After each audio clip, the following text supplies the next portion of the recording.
باعث الأنبياء والمرسلين وملجأ الشهداء والصديقين وعباد الله الصالحين والصلاة والسلام على سيد المرسلين وخاتم النبيين وشفيع المذنبين سيدنا ونبينا وشفيعنا أبي القاسم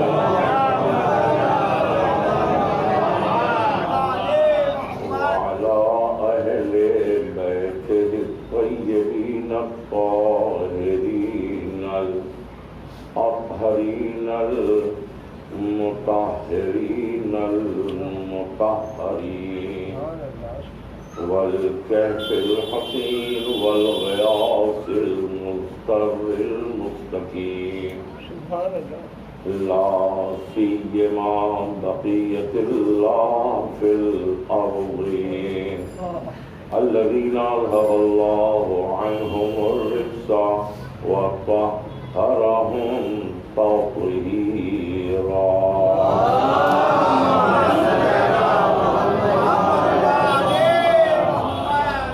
ولعنة الله على أعدائهم وقتلتهم وغاصبي حقوقهم ومنكري فضائلهم ومصائبهم أجمعين من الآن إلى قيام يوم الدين. أما بعد فقد قال رسول الله صلى الله عليه وآله وسلم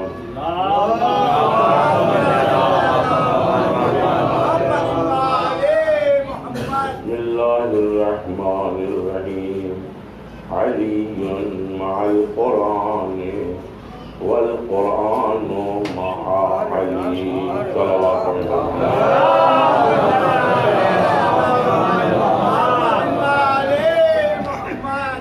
حضرات گرامی، پیغمبر کی بہت مشہور حدیث ہے کہ علی قرآن کے ساتھ ہیں والقرآن مع علی، اور قرآن علی کے ساتھ ہے. جب رسول نے علی مع القرآن کہہ دیا تو یہ کافی تھا، لیکن آگے والقرآن مع علی کیوں کہا؟ اگر دونوں کے معنی ایک ہیں تو گویا رسول نے محمل بات کر دی. اگر علی مع القرآن کے بھی معنی وہی ہوں اور والقرآن مع علی کے معنی بھی وہی سمجھے جائیں تو گویا رسول نے غلط کہہ دیا.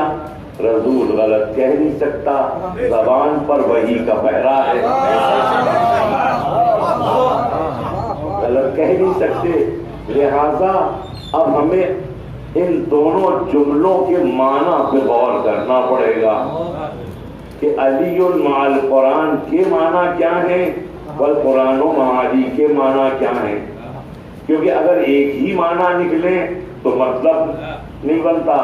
اس کا مطلب ان دونوں جملوں کے الگ الگ معنی ہیں. کیا مطلب؟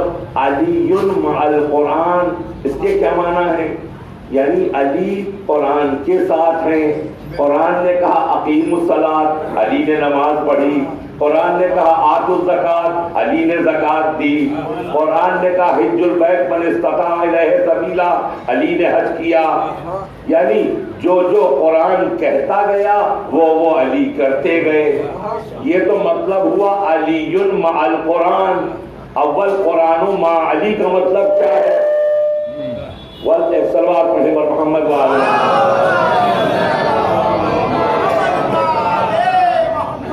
یعنی علی مع القرآن کا مطلب یہ ہے کہ علی کا عمل قرآن کے مطابق. اول قرآن مع علی، اس کا مطلب کیا ہے؟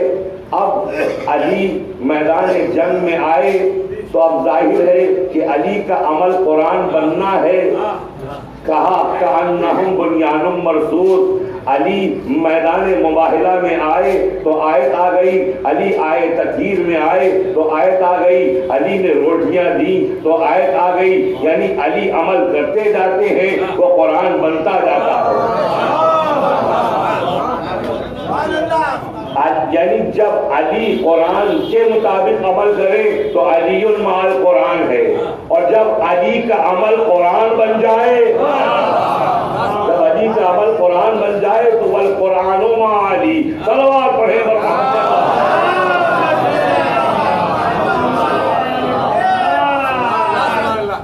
اب یہ جو قرآن ہے, ظاہر ہے کہ اس قرآن کو سمجھنا آسان نہیں ہے. پیغمبر اکرم کی ایک حدیث ہے اور وہ عظیم حدیث ہے جس سے فضائل مولائے کائنات ہی نکلتے ہیں. فرماتے ہیں ما من حرف من حروف القرآن الا ولہ سبعون آلاف من المعنی.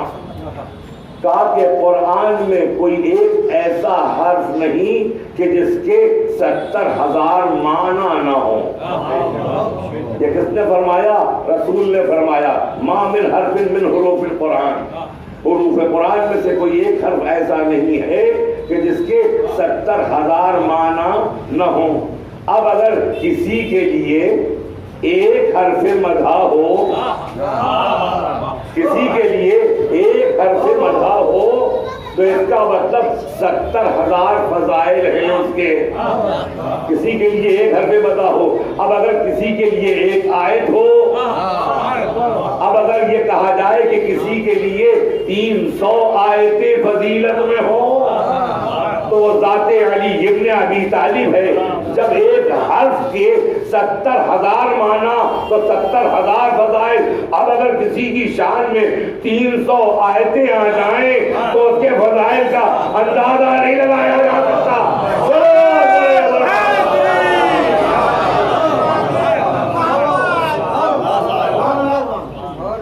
یہ بھی کیا مصلحت تھی. اللہ قرآن الف سے شروع کرتا, اس نے بے سے شروع کر دیا. بھائی الف پہلا حرف ہے حروف تہجی کا, اس کو تو الف سے شروع کرنا چاہیے تھا یا کسی اور حرف سے شروع کرتا. یہ دوسرے حرف سے حروف تہجی کے یہ بے سے کیوں شروع کیا؟ دیکھیے اس میں بھی مصلحت ہے.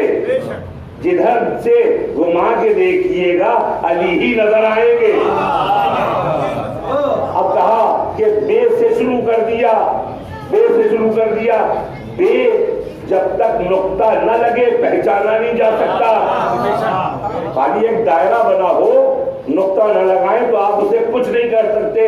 مثال کے طور پر الفاظ بہت ہیں, زال, زے, سین, شین, عین, غین. ان میں اگر آپ غور کیجئے کہ اگر نقطہ نہ لگایا جائے, زال پہ اگر نقطہ نہ لگائیں تو دال پڑھ لیں گے.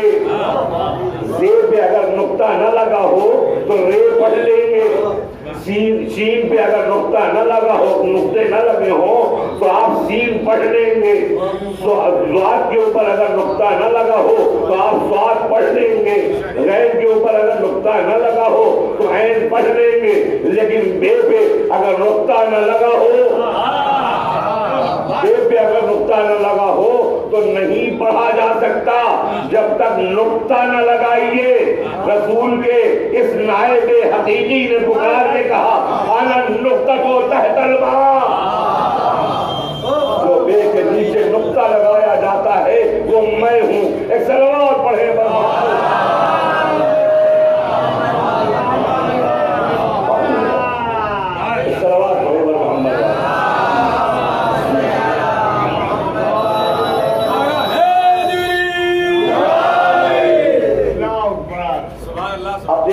کمپوزنگ کا دور آ گیا.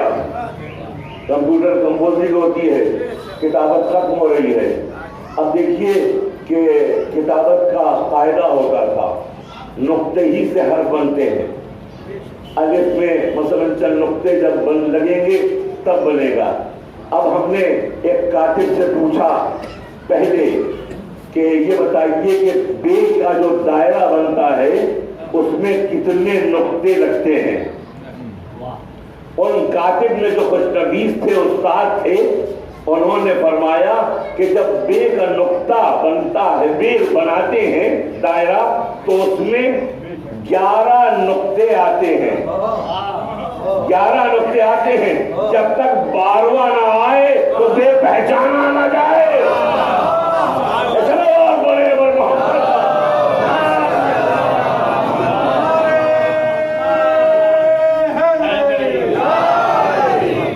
علی مع القرآن والقرآن مع علی، علی قرآن کے ساتھ ہے اور قرآن علی کے ساتھ ہے۔ کیا اب علی علیہ السلام کی محبت کے بغیر کوئی قرآن پڑھ سکتا ہے؟ لوگ کہیں گے پڑھ تو سکتا ہے، لیکن کیا اسے قرآن فائدہ بھی پہنچا سکتا ہے؟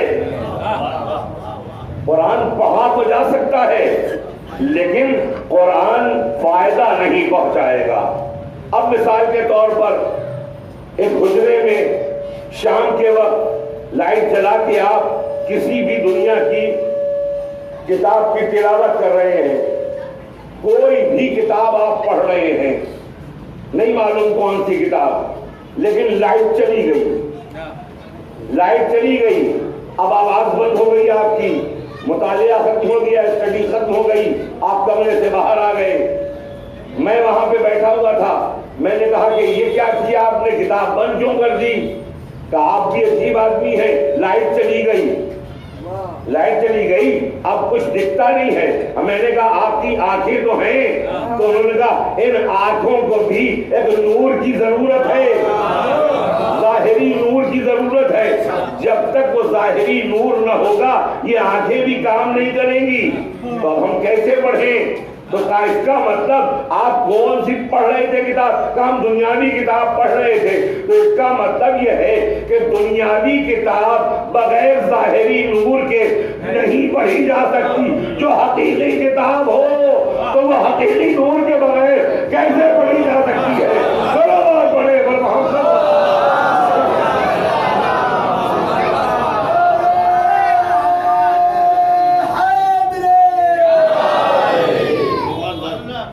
نہیں پڑھی جا سکتی۔ حضرت علی علیہ السلام کے فضائل ظاہر ہے کہ مسلسل فضائل ہی فضائل ہوتے ہیں، اور کوئی ذاکر چاہ کے بھی ادھر ادھر جا ہی نہیں پاتا۔ حضرت علی اس کو گھیر کے لے آتے ہیں۔ بہت سے لوگ چاہتے ہیں کہ ہم کچھ اور پڑھیں، کچھ اور پڑھیں، وہ رسول کے خلاف جانا چاہتے ہیں، وہ رسول کے خلاف جانا چاہتے ہیں کہ ہم اس منبر پہ کچھ اور پڑھنا شروع کر دیں۔ رسول کا کیا ہے مطلب؟ زینوا مجالسکم بذکر علی ابن ابی طالب، اپنے مجلسوں کو حضرت علی کے ذکر سے زینت دو۔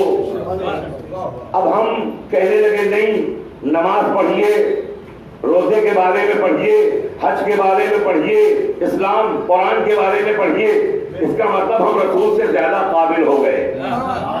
سنیے گا، ہم رسول سے زیادہ قابل ہو گئے۔ اگر ہم یہ کہہ رہے ہیں کہ نماز، اگر رسول یہ کہہ دیتے کہ زینوا مجالسکم بذکر الصلاۃ، اگر رسول یہ کہہ دیتے تو صرف نمازی کی تو بات ہوتی، پھر اسلام میں اور چیزوں کی بات نہ ہوتی۔ اگر رسول کہہ دیتے زینوا مجالسکم بذکر الصوم، یعنی روزے کا ذکر کرو، اس سے زینت دو، تو صرف روزے کی تو بات ہوتی۔ اگر کہتے تھے بالحج تو حج ہی کی تو بات ہوتی، یا کہتے تھے اسلام، صرف اسلام ہی کی تو بات ہوتی، یا کہتے تھے بالقرآن تو صرف قرآن ہی کی تو بات ہوتی۔ لیکن ذرا غدیر کو بھی تو یاد کیجئے، فما بلغت رسالتا، اے رسول تم نے اگر ولایت کو نہیں پہنچایا تو سب کچھ بیکار۔ اب اس میں نماز بھی ہے، اس میں روزہ بھی ہے، اس میں حج بھی ہے، اس میں اسلام بھی ہے، سب کچھ ہے۔ تو آپ جو یہ فرمایا کہ زینوا مجالسکم بذکر علی ابن ابی طالب، تم اپنی مجلسوں کو ذکر علی سے زینت دو، تو ذکر علی میں نماز بھی آ گئی، روزہ بھی آ گیا، حج بھی آ گیا، قرآن بھی آ گیا، اسلام بھی آ گیا، کعبہ بھی آ گیا،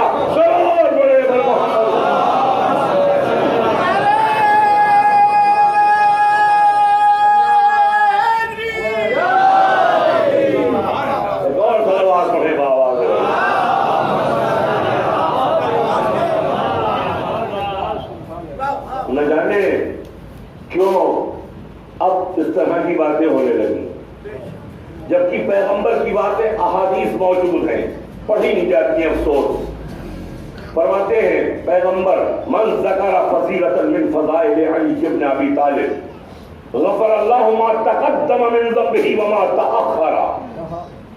جو حضرت علی کی، رسول فرما رہے ہیں، جو حضرت علی کی تمام فضیلتوں میں سے ایک فضیلت بیان کر دے، سنیے گا غور سے، کہ ایک فضیلت بیان کر دے، اللہ اس کے گزشتہ گناہ بھی اور آئندہ گناہ بھی، گزشتہ گناہ بھی اور آئندہ گناہ بھی معاف کر دے گا، معاف کر دے گا۔ کیا مطلب؟ ہم نے بہت سے اعمال کیے، شب قدر میں ہم اعمال کرتے ہیں، لیکن ثواب میں کیا ہے؟ گزشتہ گناہ معاف، عید الفطر میں اعمال، گزشتہ گناہ معاف، عرفے کے اعمال، گزشتہ گناہ معاف۔ یعنی جتنے بھی آپ پورے سال کے اعمال کرتے ہیں، شب معراج کے اعمال، گزشتہ گناہ معاف، حج پہ چلے گئے، گزشتہ گناہ معاف۔ لیکن کہیں یہ گارنٹی نہیں ہے، کہیں یہ ضمانت نہیں ہے کہ آئندہ ہونے والے گناہ بھی معاف، لیکن ولایت میں وہ طاقت ہے کہ گزشتہ بھی معاف، آئندہ بھی معاف۔ ایک صلوات پڑھیں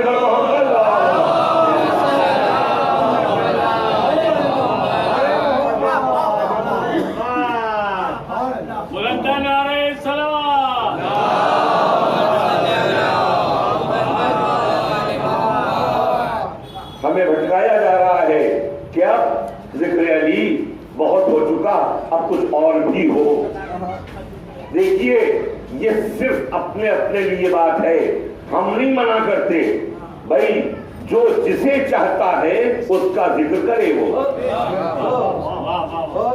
جو جسے چاہتا ہے، مگر سوال یہ ہے کہ جہاں کارنامے ہوں گے وہیں تو ذکر ہوگا، جہاں کارنامے نہیں، جہاں کارنامے نہیں وہاں ذکر نہیں، جہاں کارنامے ہیں وہاں ہم ذکر کرتے ہیں۔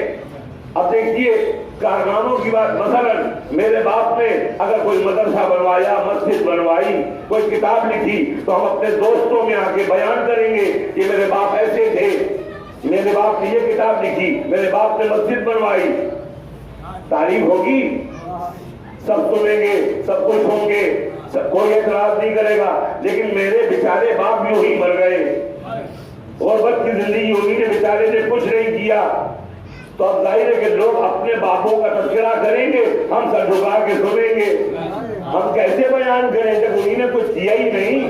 تو ہم بیان کیسے کریں؟ تو جہاں بیان نہیں ہوتا وہاں پہنچائے نہیں، جہاں بیان کیا جاتا ہے وہاں موجود ہے۔ کرو اور بڑے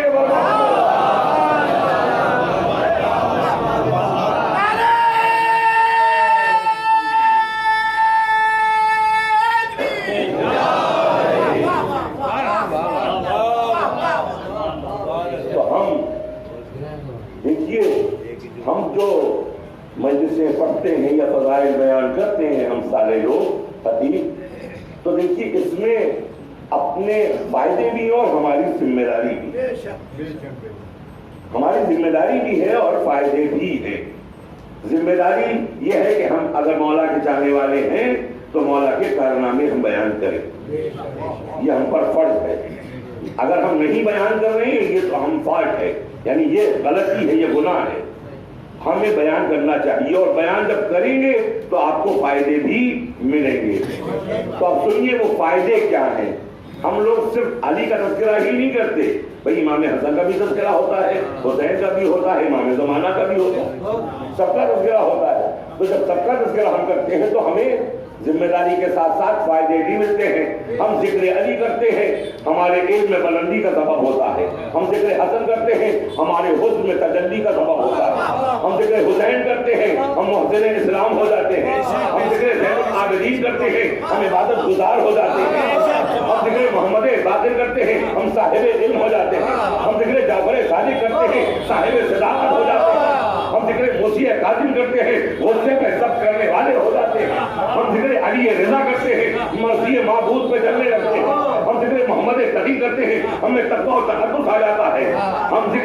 خندقی کرتے ہیں ہم میں طہارت و پاکیزگی آ جاتی ہے. ہم ذکر حسن عسکری کرتے ہیں لشکر اسلام پہ آ جاتے ہیں. ہم ذکر مہدی آہور زماں کرتے ہیں غیب سے ہی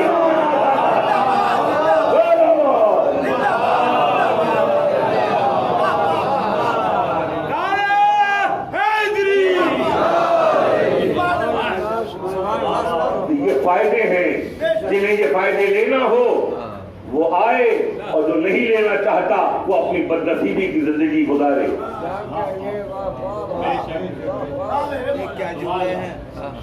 یہ لینا ہے. آج عزت مل ہی نہیں سکتی کہیں. میں گارنٹی سے بات کرتا ہوں عزت ملے گی تو صرف در علی پہ ملے گی, در اہل بیت پہ ملے گی, در حسین پہ ملے گی. کون کہتا ہے کہ ہم نے فلاں جگہ علم حاصل کیا فلاں جگہ علم حاصل کیا؟ غلط ہے. اگر علم مل سکتا ہے تو فرش اعلیٰ پر, اگر علم مل سکتا ہے تو فرش اعلیٰ پر. کون کہتا ہے کہ ہمارا ایمان درست ہوا یہاں جا کے وہاں جا کے؟ نہیں, ایمان درست ہوتا ہے صرف مجلس حسین میں. مجلس حسین کے دو کام ہیں, یا کردار سازی یا ایمان سازی. مجلس حسین میں یا ایمان سنوارا جاتا ہے یا کردار سنوارا جاتا ہے.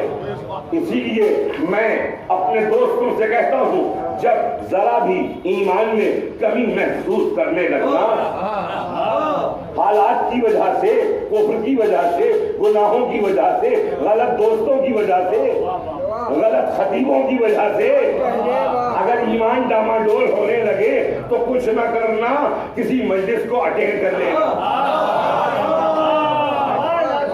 سلوات پڑھیں پر محمد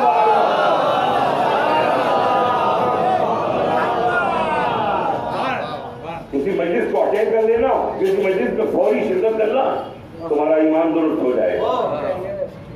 کیونکہ مجلسوں ہی میں ایمان سنوارا جاتا ہے, کردار سنوارا جاتا ہے.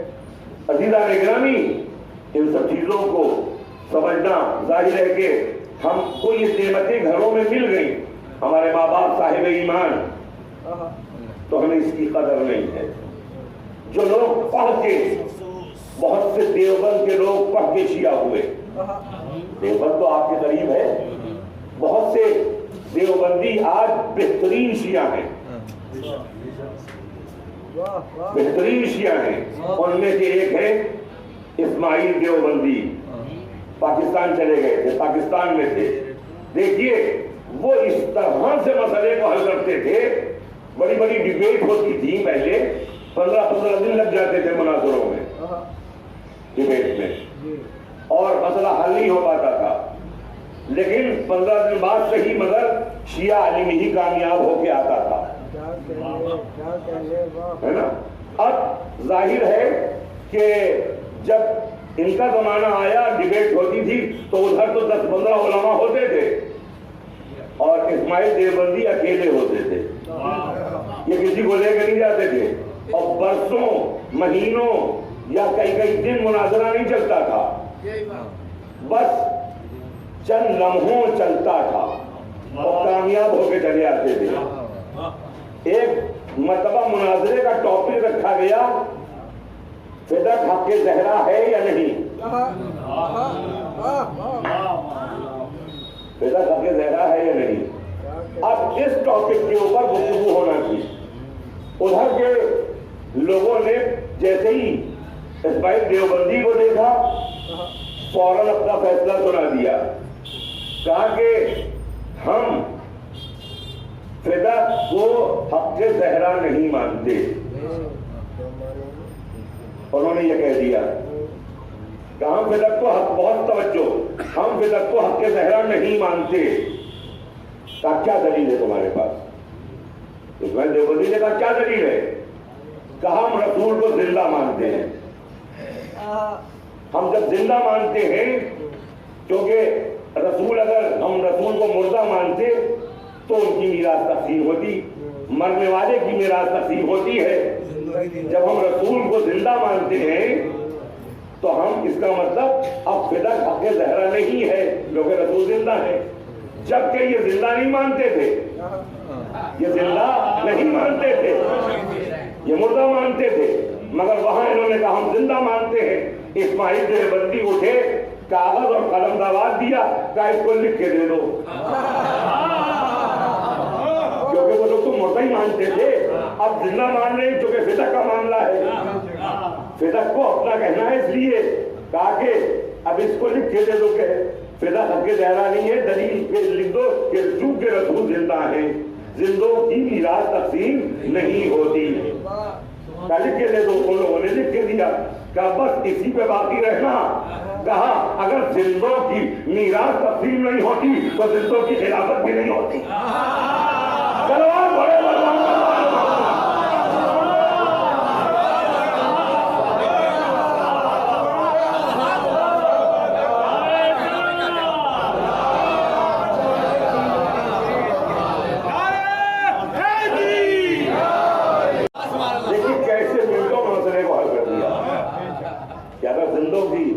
تقسیم نہیں ہوتی تو پھر زندوں کی خلافت کیسی؟ یہ فلاں فلاں جو بنا لیے تم نے۔ انہی کا ایک اور سنیے، وہ بھی بہت دلچسپ، انہوں نے ایک فرقے کے لوگوں کے نام لے لیے۔ اب ظاہر ہے کہ دیوبند کا پڑا ہوا جب نام لے گا کسی فرقے کے بزرگوں کے تو وہ کیسے لے گا وہ میں ممبر پہ نہیں بیان کر رہا ہوں، مگر بہت ہی شائستگی سے کہ بات آپ ہی تک پہنچے۔ وہ بیان کر دیا کچھ فرقے کے بزرگوں کے نام، تو اس فرقے کے بزرگوں نے، کراچی کا واقعہ ہے، انہوں نے جا کے FIR کرا دی مولانا اسماعیل دیوبندی کی۔ پولیس آئی، ان کو لے کے چلی گئی، 2 دن حوالات میں رہے۔ 2 دن حوالات میں رہنے کے بعد اس فرقے کے لوگ آئے، جو انسپیکٹر ہوتا ہے تھانے کا، اس سے ملے، کہا ان کو آپ نکالیے، ایک شرط کے اوپر ان کو چھوڑ دیے گا۔ کہا وہ شرط بتاؤ؟ کہا نہیں، وہ جب آ جائیں گے نکل کے حوالات سے تب ہم شرط بیان کریں گے۔ کہا ٹھیک ہے۔ پھر ان کو حوالات سے 2 دن کے بعد لایا گیا، فرقے کے لوگ بیٹھے، جو تھانہ ادھیکش تھا وہ بیٹھا اور اسماعیل دیوبندی بیٹھے۔ اب انہوں نے کہا کہ دیکھیے اس کو چھوڑ دیجیے، مگر شرط ہے کہ یہ اب ہمارے بزرگوں کا نام نہ لیں، جس وجہ سے جیل میں گئے تھے یہ حوالات میں، کہا یہ ہمارے بزرگوں کا نام نہ لیں۔ تو انہوں نے کہا کہ توبہ توبہ، ہم نام کیوں لیں گے؟ ہم تو حضرت علی کا نام لیں گے، اس کے نام لینے سے ایک ختم قرآن کا ثواب ہے۔ ہم تو علی کا نام لیں گے کہ ایک ختم قرآن کا ثواب ملے۔ توبہ توبہ، استغفر اللہ، ہم ان کا نام کیوں لیں گے کہ جن کا نام لینے سے ہمیں حوالات جانا پڑا۔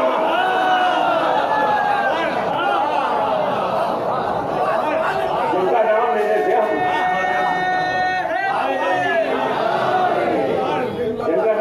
ہمیں حوالات جانا پڑا، اور ہم تو یہ سوچتے ہیں اس فرقے کے بارے میں، ہم نے تو ایک دن نام لیا تھا تو ہمیں 2 دن حوالات میں رہنا پڑا، یہ روز نام لیتے ہیں، ان کو کب تک جہنم میں رہنا پڑے گا؟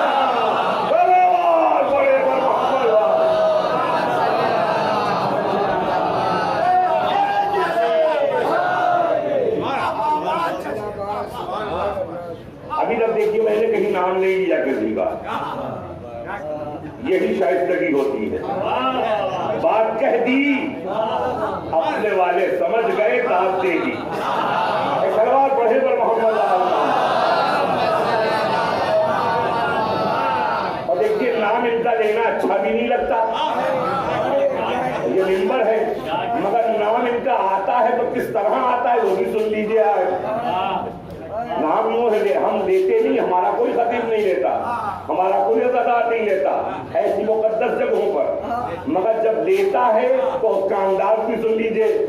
علامہ اظہر حسن زیدی آپ ہی کے علاقے یہیں کے تھے، مظفر نگر کے سائڈ کے بہترین خطیب، خطیب آل محمد ان کا لقب تھا، پاکستان چلے گئے تھے، خطیب اعظم لقب تھا ان کا، عظیم خطیب، خطیب آل محمد بھی کہتے تھے ان کو۔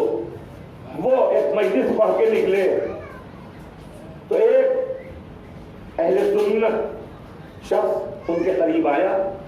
اس نے کہا کہ دیکھیے ہمارے 4 خلیفہ ہیں.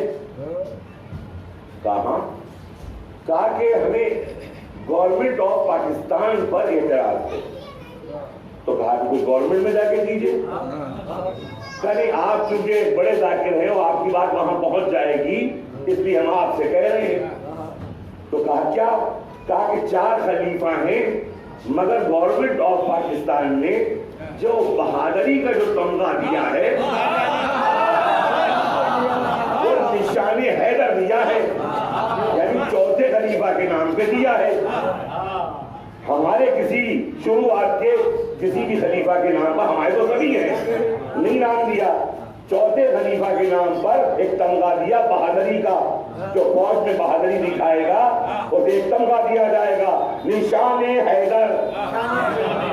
تو کہا ہمیں یہی اعتراض ہے پاکستان کی گورنمنٹ پر کہ ان کے لیے یعنی 4تھے خلیفہ کے لیے تو تمغہ دے دیا لیکن بقیہ جو خلیفہ تھے ان کے نام پہ کوئی تمغہ نہیں ایجاد کیا.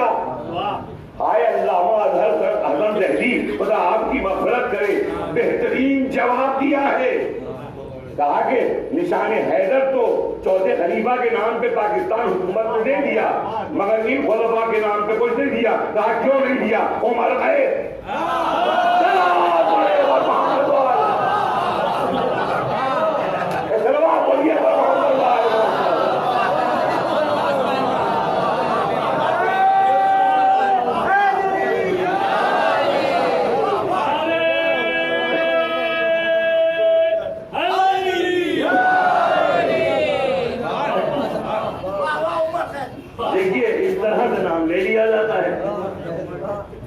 کیوں نہیں ہے؟ اب جانتے ہیں یہ کبھی بھی ایسا مسئلہ ہوتا ہے الحمدللہ اہل بیت کے بارے میں کوئی کچھ کہتا ہے تو شیعہ کی زبان میں چھٹے امام فرماتے ہیں ہم اس کی زبان بن جاتے ہیں. چھٹے امام فرما رہے ہیں ہم اس کی زبان بن جاتے ہیں. شیعہ کے اوپر کبھی حرف لا نہیں سکتا کوئی، ہم اس کی منہ زبان میں ہم خود بن جاتے ہیں، ہم خود جواب دیتے ہیں. تو کیا بہترین جواب دے دیا. تو عزیزان گرامی ذرا غور کیجئے، یہ لوگ جب ہم لوگ یہ تذکرے کرتے ہیں یہ ہم سے پریشان ہو جاتے ہیں تو اب ہمیں کوئی پریشانی نہیں ہے. بہت سے لوگ کہتے ہیں کہ آپ انہیں بلاتے نہیں جبکہ ہم کتنی شائستہ مجلس پڑھ رہے ہیں. کوئی ایسی بات بتا دے کوئی کہ بلاتے نہیں، تو بہت سے لوگ نہیں آتے. اچھا ہم بعض کو بلا بھی لیتے ہیں، بعض آتے ہیں بعض نہیں آتے. تو جو آ جاتے ہیں ان کی عزت و احترام کیجئے، لیکن جو نہیں آتے تو شکر کیجئے اور آیت تطہیر کو پڑھیے. انما یرید اللہ لیذھب عنکم الرجس اہل البیت ویطہرکم تطہیرا. جو نہیں آتے اس کا مطلب یہ کہ وہ رجس ہوں گے، اہل بیت سے رجس دور رہتا ہے. اب نہ بلائیے اور جو آ جائے اس کا احترام کیجئے تاکہ شاید وہ اس طرف آ جائے. چلو اور بڑھے بنا.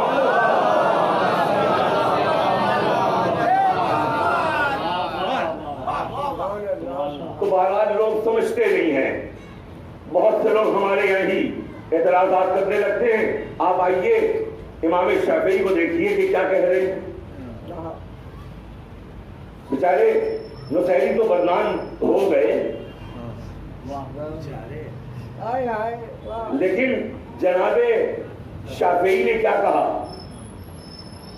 جناب شافعی کیا کہتے ہیں؟ مات الشافعی لم یدر علی ربہ ام ربہ اللہ. کہتے ہیں شافعی مرتے مر گیا یہ پہچان ہی نہیں سکا کہ خدا اس کا رب ہے یا علی اس کا رب ہے. سنہرے حروف سے لکھا ہوا. شافعی کہہ رہے ہیں کہ میں مر گیا مگر مجھے پتہ ہی نہ چلا کہ اللہ اس کا رب ہے یعنی یا علی. کتنی بڑی بات کہہ کے چلے گئے. نصیری بیچارے اتنی بڑی بات یہ کہہ کے چلے گئے. کیا دیکھ لیا ظاہر ہے کہ علی کے فضائل آج لوگوں کی سمجھ میں نہیں آتے، بچپنے سے سن رہے ہیں کہ علی کی آنکھیں عین اللہ، علی کے کان عزم اللہ، علی کی زبان لسان اللہ، علی کا نفس نفس اللہ، علی کے ہاتھ ید اللہ۔ ارے بچپنے سے جب یہ سنتے چلے آ رہے ہو کہ علی صفات مظہر الہی ہے تو پریشانی کی کیا بات ہے؟ علی کو بس خدا نہ کہنا، اس لیے کہ علی سجدہ ریز ہو جاتے ہیں۔ صلوات پڑھے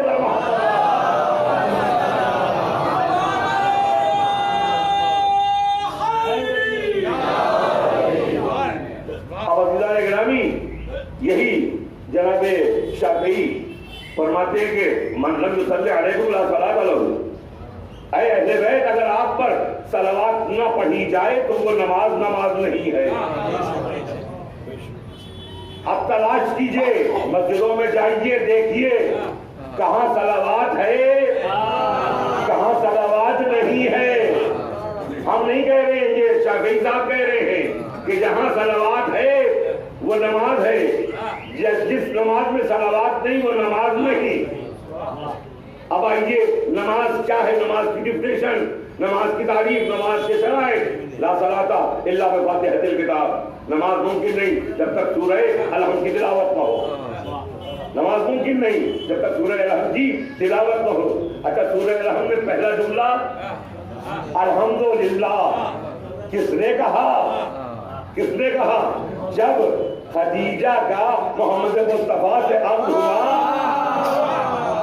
تو ابو طالب کی زبان پر خطبہ نکاح کے طور پر پہلا جملہ الحمدللہ آیا۔ اللہ کو اتنا پسند آیا کہ قرآن کے سورہ الحمد کی ابتدا کر دی۔ یہ ہے ابو طالب۔ اب میں مسلمانوں سے کہنا چاہتا ہوں کہ بغیر سورہ الحمد کے نماز نہیں۔ لا صلاۃ الا بفاتحۃ الکتاب، یا تو ابو طالب کو کافر کہنا چھوڑو یا نماز پڑھنا چھوڑو۔ صلوات پڑھے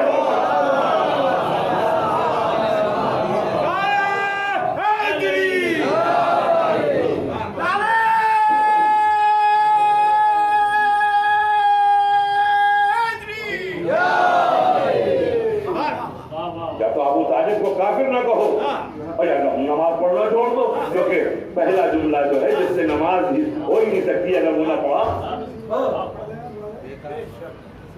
لا صلاۃ الا بالطہارہ، نماز ممکن نہیں جب تک طہارت نہ ہو، ہے نا، وضو کے بغیر نہیں۔ لا صلاۃ الا بالرکوع، جب تک رکوع نہ ہو نماز نہیں کہیں گے اس کو۔ لا صلاۃ الا بالسجود، جب تک سجدے نہ ہوں نماز نہیں۔ یہ چار شرطیں ہیں نا، سورہ الحمد، طہارت، رکوع اور دونوں سجدے، اگر یہ نہیں تو نماز نہیں۔ ایک نماز موضوع مسائل میں نے دیکھی، نماز میت، نماز ہے نام مگر نماز لکھا ہے، دعا نہیں لکھی ہے۔ جو نمازیں باقی نمازیں لکھی ہیں ان میں نام نماز لکھا ہے، نماز پنجگانہ، نماز جمعہ، نماز میت، نماز ہی تو لکھا ہے، مگر شرطوں میں سے کوئی ایک شرط نہیں۔ بغیر وضو کے پڑھ سکتے ہیں، بغیر سورہ الحمد کے ہوتی ہے۔ کسی صاحب کو سورہ الحمد پڑھتے ہوئے نہیں دیکھا ہوگا، نماز میت میں رکوع کرتے ہوئے نہیں دیکھا ہوگا، سجدے کرتے ہوئے نہیں دیکھا ہوگا، پھر بھی نماز کیوں؟ جب نماز کے یہ شرائط ہیں، لا صلاۃ ہر جگہ ہے کہ نماز نہیں، تو اب جب نماز نہیں ہے یہ شرطیں ہونا چاہیے تو اس میں تو کوئی بھی شرط نہیں، اس میں تو کوئی شرط ہی نہیں ہے، مگر پھر بھی ہر آیت اللہ لکھ رہا ہے نماز، ہر آیت اللہ لکھ رہا ہے چھوٹی سی دیجان کی کتاب میں، اس کو کہہ رہے نماز۔ تو پھر نماز کیوں ہے؟ جب کوئی شرط نہیں پائی جاتی تو نماز کیوں ہے؟ شافعی کا جملہ یاد رکھیے، من لم یصلی علیکم لا صلاۃ لہ۔ دیکھیے نماز میت میں طہارت شرط نہیں، سورہ فاتحہ شرط نہیں، رکوع شرط نہیں، سجدے شرط نہیں، مگر اہل بیت پہ درود شرط ہے، صلوات شرط ہے۔ تو اس کا مطلب نماز، اس نماز کو، نماز کا نام نہ رکوع نے دیا، نہ سجدے نے دیا، نہ طہارت نے دیا، بلکہ اس کو نماز کا نام درود و صلوات نے دیا ہے۔ صلوات پڑھیں۔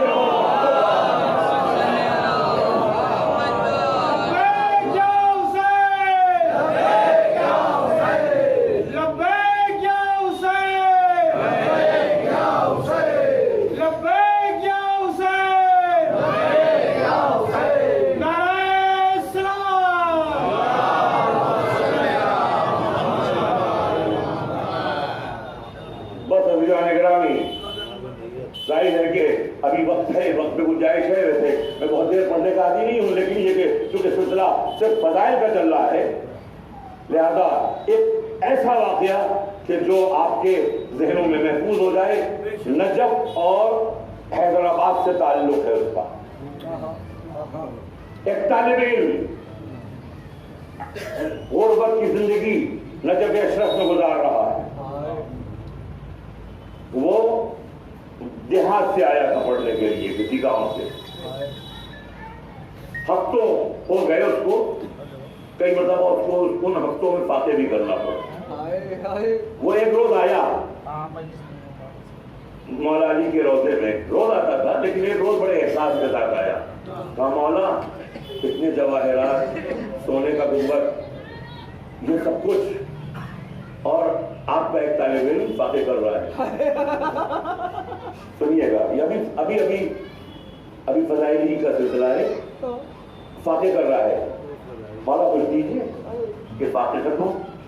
کہا اگر علم چاہیے ہے تو یہاں رہو، مال چاہیے ہے ہندوستان کے حیدرآباد چلے جاؤ۔ یہ خواب میں دکھایا۔ پھر اس نے زمین میں آ کے کہا مولا آپ تو کہتے ہیں حیدرآباد ہندوستان چلے جاؤ، میرے پاس تو کھانے کے پیسے نہیں ہیں، کرایہ کہاں سے آئے گا؟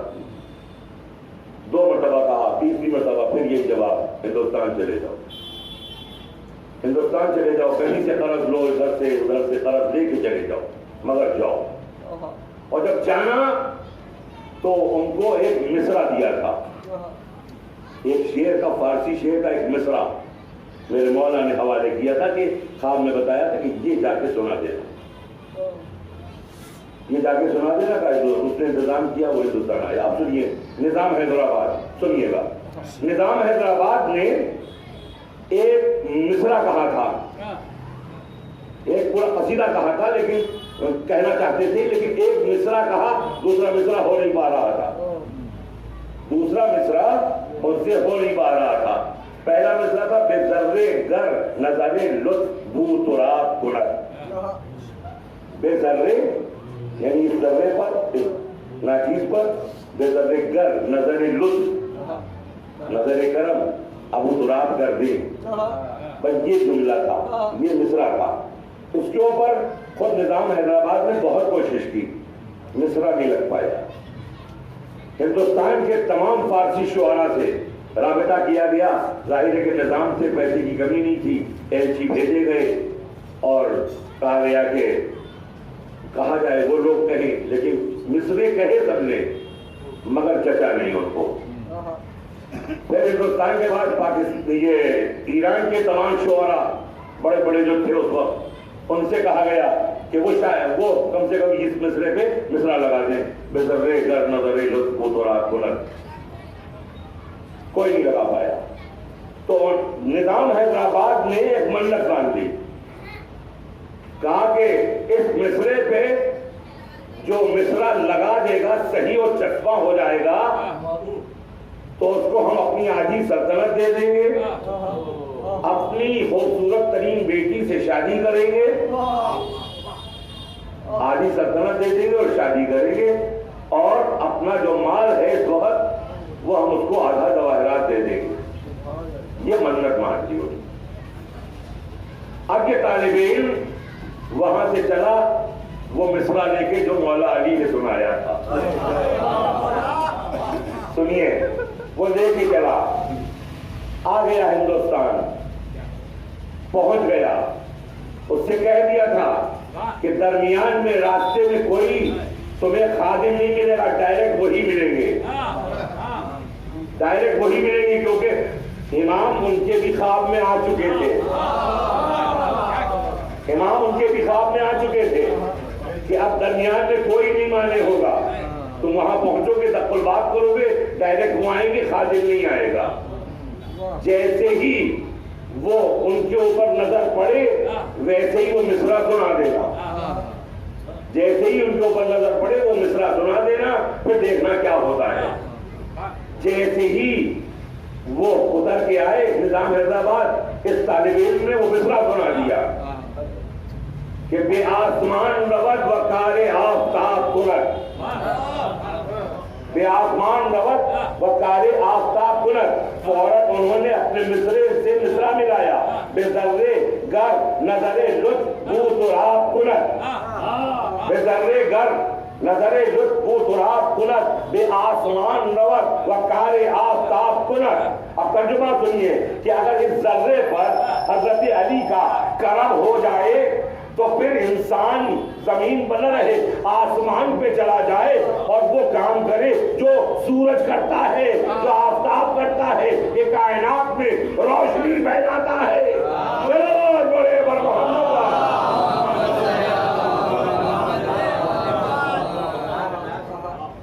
جیسے یہ مصرع سنایا فوراً کہا کہ کارندوں سے کہا کہ اسے شاہی حمام لے جایا جائے، غسل ہو، شاہی لباس پہنایا جائے، شاہی حجرے میں ٹھہرایا جائے، شاہی حجرے میں ٹھہرایا جائے، کیونکہ مدعا مل گیا تھا۔ تیسرے دن سجاوٹ ہو رہی ہے، قالین بچھائے جا رہے ہیں، کرسیاں بچھائی جا رہی ہیں، رؤسا کا آنا شروع ہو گیا۔ اس سے بھی کہا گیا حجرے سے بہترین لباس پہنا کے اس کو حجرے سے لایا گیا، اس طالب علم کو، اور یہ بیٹھا تو کسی بزرگ سے پوچھا کہ آدمی یہاں کیا ہو رہا ہے، ہم غلط وقت پہ آ گئے، ہم یہاں پہ۔ کہا کہ تم کنویں سجائے جا رہے ہیں، سب کچھ ہو رہا ہے، تو کہا کہ نہیں، آج بادشاہ کی بیٹی کی شادی ہے، بادشاہ کی بیٹی کی شادی ہے۔ بیٹھا رہا، سارے رؤسا جمع ہو گئے، بادشاہ سلامت پیچھے اتر کے آئے، نظام حیدرآباد جب اتر کے آئے تو انہوں نے تقریر کی، کہا کہ آج میں اپنی فلاں بیٹی کا عقد فلاں طالب علم سے جو نجف سے آیا ہے، جسے میرے مولا علی نے بھیجا ہے، اس سے میں کرنا چاہتا ہوں، کیونکہ میری منت بھی یہی تھی، میری منت بھی یہی تھی۔ بس عزیزان گرامی وہ فوراً کھڑا ہوا کہا کہ یہ شعر میں نے نہیں، یہ مصرع میں نے نہیں کہا ہے جو آپ ہمیں عطا کر رہے ہیں۔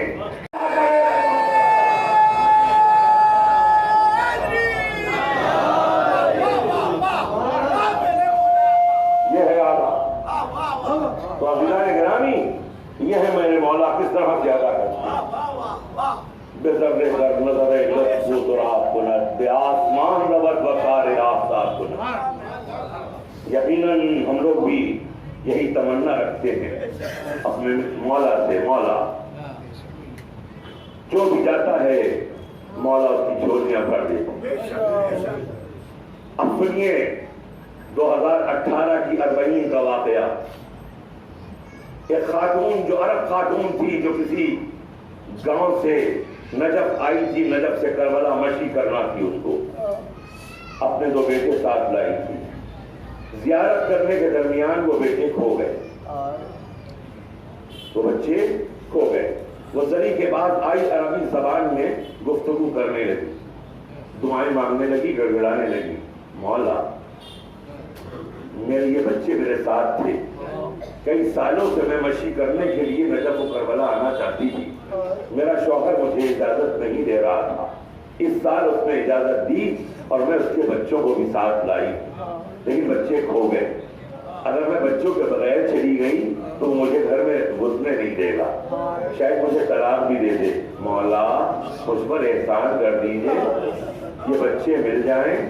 تڑپ رہی ہے، کبھی زری کے پاس، کبھی صحن میں آتی ہے، کبھی کسی ماتمی انجمن کے پاس کھڑے ہو کے ماتم کرنے لگتی ہے، روتی ہے، گر گڑاتی ہے، یہاں تک کہ صحن میں آئی۔ صحن میں وہ زری اقدس کو دیکھ رہی ہے، گنبد کو دیکھ رہی ہے، کہہ رہی ہے بارش کے قطروں کو درے نجف بنانے والے،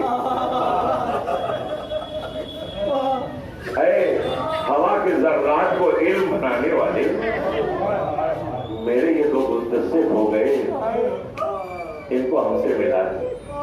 میرا شوہر مجھے بخشے گا نہیں، بار بار دعائیں کر رہی ہے، اتنا گڑگڑا کی دعا کر رہی ہے، پھر اندر جاتی ہے، پھر باہر آتی ہے۔ آخر کار ابھی جب وہ صحن میں آ کے کھڑی ہوئی تھی، صحن میں آ کے کھڑی ہوئی اور گڑگڑا رہی تھی کہ اے مولا کیا ہم پر رحم نہیں کریں گے، اے مولا کیا ہم پر کرم نہیں کریں گے، اے میرے مولا میری بھی سن لیجئے، میرے بچے مل جائیں۔ تھوڑی دیر کے بعد بچے آئے اور پیچھے سے دامن کو پکڑ کے کہتے ہیں مامان مامان، یعنی مامان عربی میں مامان مامان کہتے ہیں۔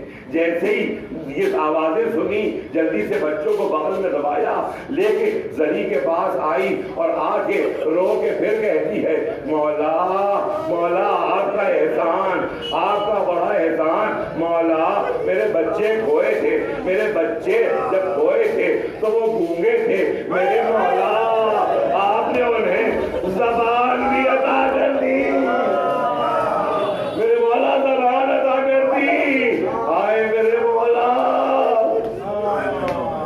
ذرا کربلا کا منظر تو دیکھیے کہ سکینہ کے تماچے مارے جا رہے ہیں، خیمے جلائے جا رہے ہیں، زینب کے ہاتھ میں ٹوٹی ہوئی تلوار۔ اللہ گرامی، 11ویں محرم کو یہ کاروان چلا تو، لیکن کس طرح سے چلا؟ بے کجاوا اونٹوں پہ یہ کاروان چلا، بے کجاوا اونٹوں پہ۔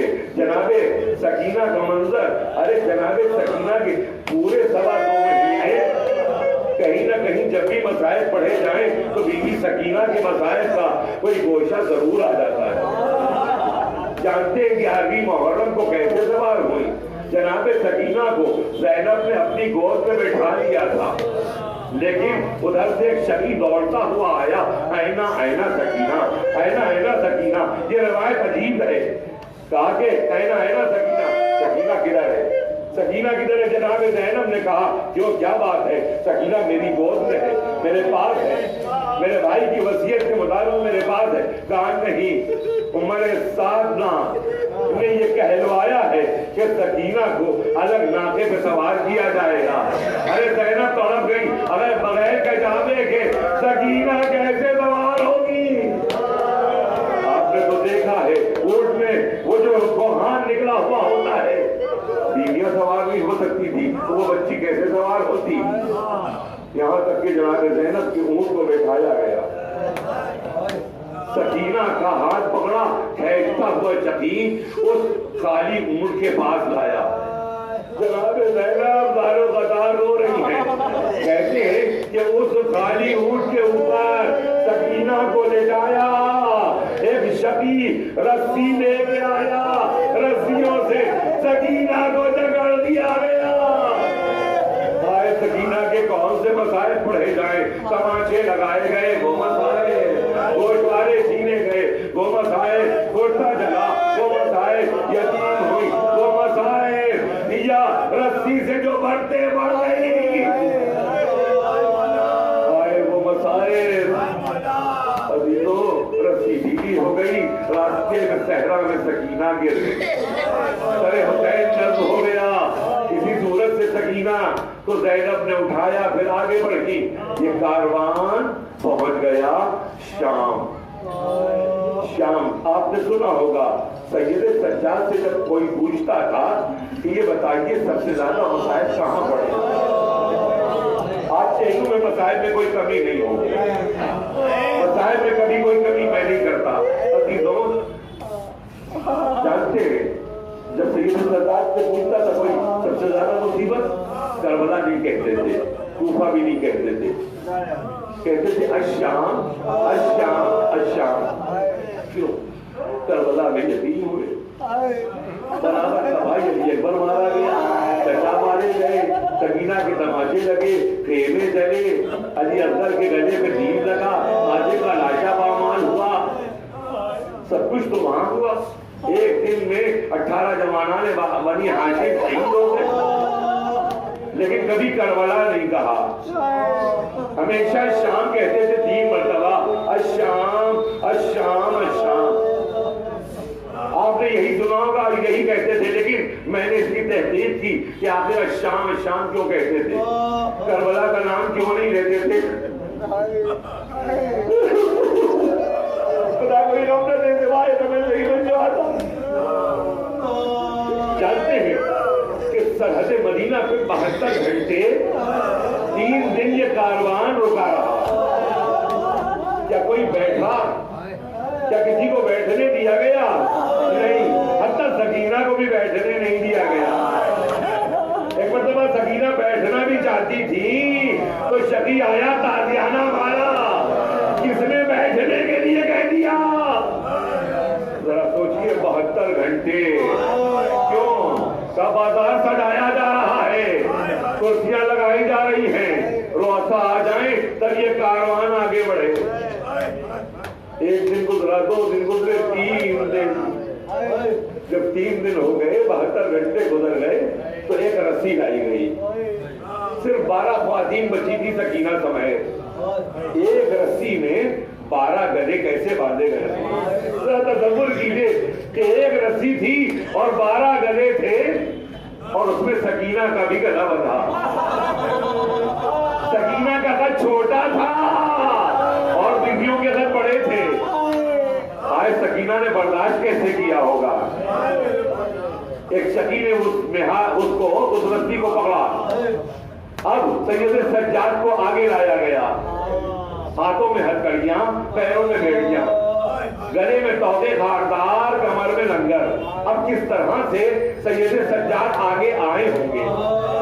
آہستہ آہستہ آہستہ آگے بڑھ رہے ہیں۔ پیچھے یہ لٹا ہوا کاروان جس کے 12 ایک رسی میں 12 گلے ہیں، یہ بڑھ رہا ہے۔ وہیں ایک شخص بلندی پہ آیا، اور بلندی پہ جب یہ کاروان گزرنے لگا تو اس نے اعلان کیا، ہذہ سکینہ، ہذہ ام کلثوم، ہذہ رمان، ہذہ زینب۔ یہ سننا تھا، سید سجاد برداشت نہیں کر پائے، روتے روتے بے ہوش ہو گئے۔ جب ہوش میں آئے تو جناب زینب ہاتھ جوڑ کے کہتی ہیں، اے میرے لال، اے میرے بیٹے، تم امام الوقت ہو اور تمہیں بڑی منزلیں طے کرنا ہے۔ ابھی تو خانہ شام ہے، پھر اس سے چھوٹ کر جب مدینے جائیں گے تو تمہارے ساتھ جائیں گے۔ بھئیو یہ کیا حال ہے؟ پھوپھی اماں، بابا کے گلے پہ کچھ خنجر چلایا گیا، برداشت کر لیا۔ جناب عباس کے شانے قلم ہوئے، برداشت کر لیا۔ علی اکبر کے سینے میں برچھی لگی، برداشت کر لیا۔ علی اکبر کے گلے میں تیر ہرملا لگا، برداشت کر لیا۔ خیمے چلے، برداشت کر لیا۔ سکینہ کے تماچے مارے گئے، برداشت کر لیا۔ پھوپھی اماں آنکھ سے رضا کی گئی، برداشت کر لیا۔ لیکن پھوپھی اماں یہ برداشت نہیں ہوتا، آپ کا تعارف کرایا جا رہا ہے، یہ لیلا، یہ عمر، یہ سکینہ۔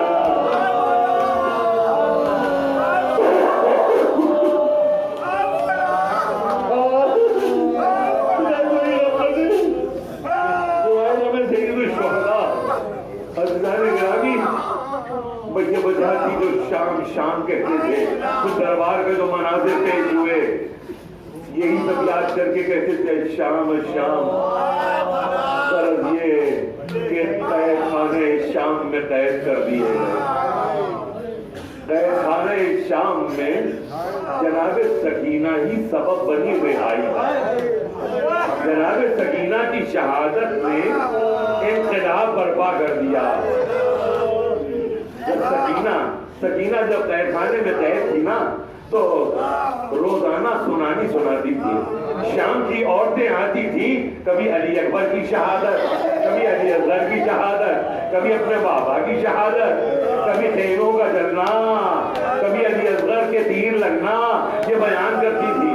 لیکن جب 11ویں سفر کو یہ خواتین آئیں اور اور کہتی ہیں سکینہ نہیں ہے، اس لیے کہ دروازے زندان پہ سکینہ آ جاتی تھی اور کربلا کی سناتی تھی. تو ان عورتوں نے شام کی کہا اینا اینا سکینہ، سکینہ کدھر ہے؟ ارے میدانے سے آواز آئی سکینہ قید خانے میں گھٹ کے مر گئی. ارے سکینہ ننھی سی لب بن گئی،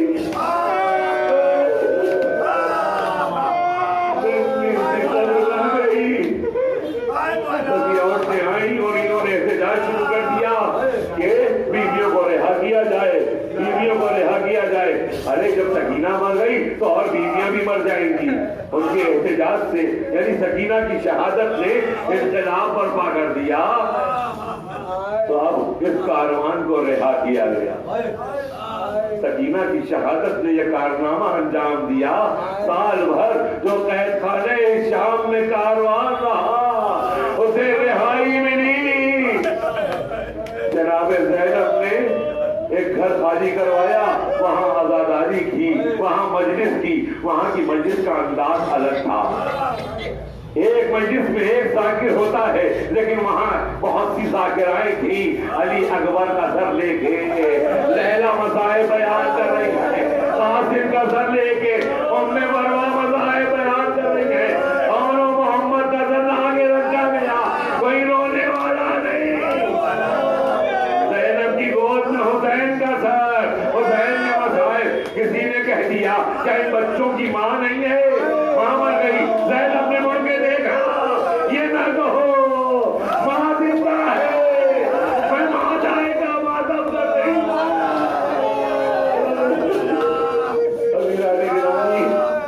اس کے بعد یہ مجلس تمام ہو گئی. کچھ سامان لایا گیا. اس سامان میں کچھ چادریں آئیں، خان و ملک کی کچھ چادریں آئیں. ہر بیوی نے چادر لے لی. رباب نے اپنی چادر لے لی، زینب نے اپنی چادر لے لی، ام کلثوم نے اپنی چادر، ام لیلا نے اپنی چادر. ارے ایک خان میں ایک گوشے میں ایک ننھی چادر رکھی رہی، کوئی اٹھانے والا نہیں. رباب نے چادر کو اٹھایا، ہائے یہ سکینہ کی چادر، غیرانے کا روکیا، قبر سکینہ میں چادر کو ڈالا. سکینہ اٹھو، ہم وطن جا رہے ہیں، ہم وطن جا رہے ہیں بیٹا سکینہ. اللہ نگرانی سب سوار ہو گئے. رباب نہیں دکھتی تھی، رباب قید خانے میں تھے.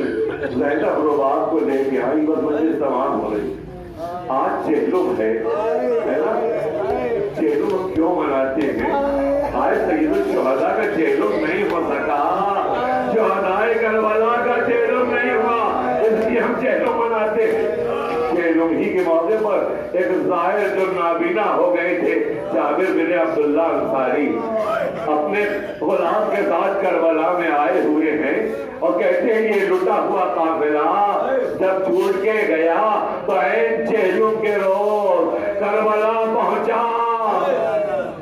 جناب جابر ظاہر ہے کہ نابینا ہے تو ان کو پہچانتے نہیں تھے کسی کی. تو کہتے ہیں غلام سے کہ ہمیں قبروں کے درمیان کھڑا کرو، وہ پہچان جائیں گے. جناب جابر نابینا ہیں، قبروں کے درمیان کھڑا کیا ان کے غلام نے. اس کے بعد پھر اب ہمارے اس صحابی نے یعنی جناب جابر بن عبداللہ انصاری نے قبروں کے درمیان کھڑے ہو کے کہا السلام علیکہ یا ابا عبداللہ. ادھر سے جواب آیا وعلیکم السلام یا جابر. اے جابر تم کو سلام ہو کہ تم زیارت کے لیے آئے. کسی اثنا دیکھا کہ ایک شور بپا ہے. غلام سے کہا ذرا دیکھو، کہاں کالے پرچم نظر آ رہے ہیں، کالی امانیاں نظر آ رہی ہیں. کاروان بڑھتا رہا، کہا ایک جوان بھی نظر آ رہا ہے جو بہت نقیح لگ رہا ہے. بس کہا کوئی اور نہیں ہوگا، میرا چوتھا امام. وہ کاروان بڑھ گیا، سید سجاد اتر کے آئے، کہا چلے جاؤ، بیویاں آ رہی ہیں، بس 2-4 جملے اور مجلس تمام ہو جائے۔ اس کے بعد آگے بڑھے، جابر کو سلام کیا۔ اب جابر نے تعزیت دینے کے خاطر، آپ نے جو دیکھا ہوگا جب کسی بیٹے کو باپ کی تعزیت دی جاتی ہے تو بیٹے کو گلے لگایا جاتا ہے نا، گلے لگا کے تعزیت دی جاتی ہے کہ اس کو دلاسا ہو۔ اب جناب جابر سید سجاد کو تعزیت دے رہے، گلے لگا کے۔ جلدی سے سید سجاد نے کہا چھوڑ دیجئے ہمیں، ارے زخموں کے نشان، گردن دکھ رہی ہے، کاٹ کاٹ گرامی۔ قبر حسین پہ تو زیارت کر لی تھی اور قبروں کے بارے میں سید سجاد سے پوچھا، بس مجلس تمام ہو رہی ہے، ساری قبروں کی زیارت کی۔ اس کے بعد کہتے ہیں اے میرے چوتھے امام، ذرا حضرت عباس کی قبر تو ابھی ہم نے دیکھی، وہ آخری بتائے پہ تم نے، وہ کہاں ہے؟ کہا وہ تو فرات کے کنارے ہے، میرے ساتھ ساتھ آئیے۔ ہاتھ پکڑا، سید سجاد آگے آگے، غلام بھی ساتھ ہے۔ اب لے کے آئے فرات کے کنارے، ایک لکڑی سی قبر بنائی تھی نا سید سجاد، چھوٹی سی قبر بنائی تھی، جناب جابر کو اسی قبر کے بعد بٹھا دیا۔ جناب جابر نے قبر کو ٹٹولا، قبر کو ٹٹولا، چھوٹی سی قبر تھی، جلدی سے کھڑے ہو گئے۔ کہا ہے میرے چوتھے امام، حضرت عباس تو بہت رحیم تھے، یہ ننھی دینار کہاں، یہ چچا کی ہی قبر ہے۔ کہا کیوں کیسے؟ کہا میرے چچا کا لاشا اس طرح پامال کیا گیا تھا کہ جب ہم دم کرنے کے لیے آئے